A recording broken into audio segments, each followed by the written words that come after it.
Hey, thanks so much for listening today. This is actually part of a longer video. We're doing more long form stuff, discussing topics that are all over the place we think you'll enjoy. Make sure you like and subscribe. It helps share the gospel to more people. Make sure you share it with friends all around and come visit us on a Sunday morning here in Wilmington, North Carolina. We'd love to have you. All right, so the next thing we're going to talk about is a real hot topic in Christian circles as of late, probably since Harry Potter came out and ruined everybody's lives with magic. But here's the thing about Halloween. For me, I hear a lot of talk about it out there. I think folks get mad at my wife and I sometimes when they see our kids dressed up for Halloween. They get mad when they see us out trick-or-treating, but I don't know, trick-or-treating has kind of changed since I was a kid. Like, you actually used to be able to go trick-or-treating. Now, like, nobody's houses are actually open and you can't actually trick-or-treat. Like, nobody wants kids coming by their house anymore asking for candy. But we do like trunk-or-treat stuff. We take our family out and get them dressed up. They're dressed like Captain America or Iron Man or like whatever their favorite character happens to be that year. Our little daughter dressed up like a princess every single year. Now, when we go out for Halloween, my children do not ask me why we're worshiping the devil. Why? Because they're little children. They're being raised as Christians and they see it as a candy holiday and they see it as a time to dress up and have fun. And I think too many of us have thought, well, why? Why do you worship demons on Halloween? Why would you do it at all? Why do you celebrate the devil's holiday? Witches think this is the most important day of the year. I haven't personally spoken to a witch about this. If you're a witch and you're watching this, can you please let us know if this is your favorite holiday of the year? But here's the thing. I have found very few holidays where it's better to reach the people in your neighborhood. I've found very few holidays where I connect more with people that live in my community. I found very few holidays where people are as loose and open to conversation and ready to talk.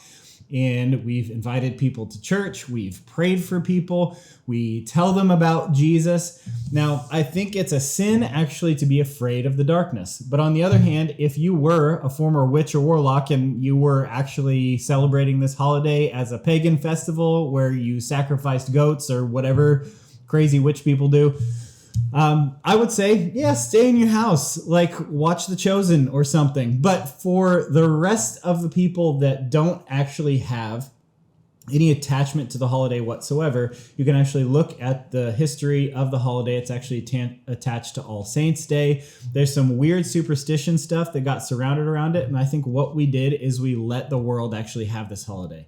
We didn't let them have Easter.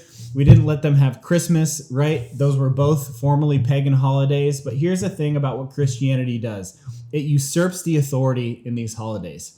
And if we can go into a space where we're thinking, I'm going to reach people for the gospel, I'm going to go out and have fun with my kids, then for me, it's a point of meat sacrifice to idols. If you don't want to do it, don't do it. But the judgment that comes from us posting about dressing our kids up in costumes and they're totally innocent and they're not thinking like, man, you know, last year was different, but now that I'm dressed up as like Captain America this year and I saw someone dressed up in a scary costume, like I'm super interested in witchcraft. Like that's not how a 5 or 6 year old raised in a good home actually thinks. If you want your household to not celebrate it, great, that's good for you. But when it comes to holidays of any kind, I think we can leverage them and use them to actually reach people. When we go to this little trunk or treat thing in Surf City here near Wilmington, North Carolina, I don't think anyone is out there thinking, I want to celebrate the devil. What they're thinking is, we're going to have a good time. We're going to hand out candy to little kids. Maybe they'll have a great day. You know, people are going to dress up, act differently, but it's not going to be a devil worshiping holiday. Now, if it is for you, then don't celebrate the devil. But for us, it's a day to reach our community. For us, it's a day to have fun with our kids. For us, it still maybe we're thinking in a nostalgic way as a family, because I'm kind of a nostalgic person. But I remember going out on Halloween and just having a good time with my friends, going around the neighborhood, riding bikes, doing fun stuff, and getting loads of candy, and having it sit around the house for the next 6 to 8 months, slowly getting rid of it. But we didn't think of it in terms of a spiritual holiday at all. So I don't know if I would ever make a hard and fast rule when it came to holidays like this. What I would say is, what's the condition of your heart? If for you it's sin, awesome. But don't judge people that have, as Paul the Apostle might say, more faith or a stronger faith when it comes to this specific subject. I think Christians throwing dirt at each other and mud at each other about something so stupid and so trivial, in my mind, there's way worse things to worry about. There's way worse things going on in our society right now. Fatherlessness, abortion, corrupt government, a million different things that you could say, hey, God has a prophetic opinion on this and we need to dive into it. The reason Halloween has gotten darker over the years, the reason the movies have gotten darker over the years, the reason those things have happened is because Christians have said, I put my hands up, I'm stepping out completely of the culture. Everything in politics and everything in life runs downstream from culture. So when Christians step out of areas like this and are a light in the darkness, I believe it gives the enemy permission to do more. It's no longer innocent. It's no longer XYZ. When it comes to even holidays like Christmas, why is it a consumeristic holiday? Because we stepped out of the culture and we didn't make it about family anymore. We didn't make it about celebrating the light coming in the darkness in the darkest time of the year. That's why you bring the tree inside. That's why you put lights on it, because it's an evergreen tree, right? That doesn't die. You put lights on it because it's the darkest time of year and it lights up the darkness. When the world was darkest, Jesus came. When it comes to Easter, where have we given ground?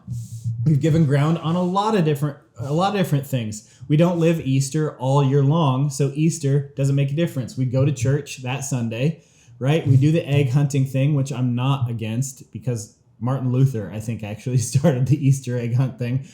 It's a Reformation thing. So too many of us get involved in these details, these religious details when it comes to holidays. And I think if it's meat sacrificed to idols for you, and if you know for a matter of fact that, like, here's the thing.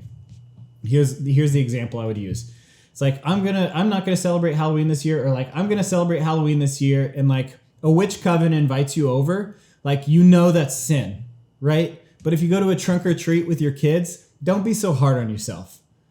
Don't be so hard on yourself, and show your children what it's like to be a light in the darkness. Don't stop talking about Jesus. Connect with people. Make new friends, right, in your neighborhood. Because where the lost people are at is where we're going to go fishing, if that makes sense. You don't throw a fishing pole in your bathtub. We got to go out there and actually reach people. And it's one of the few times they're all outside, where they're not just driving into their driveway and going into their house, and you're not intruding on them. You notice how, like, people don't knock on doors anymore because we don't trust each other. It's a great way to build trust in your community. Heck, as a church, I think this year we're going to be one of the trucks out there for a trunk or treat.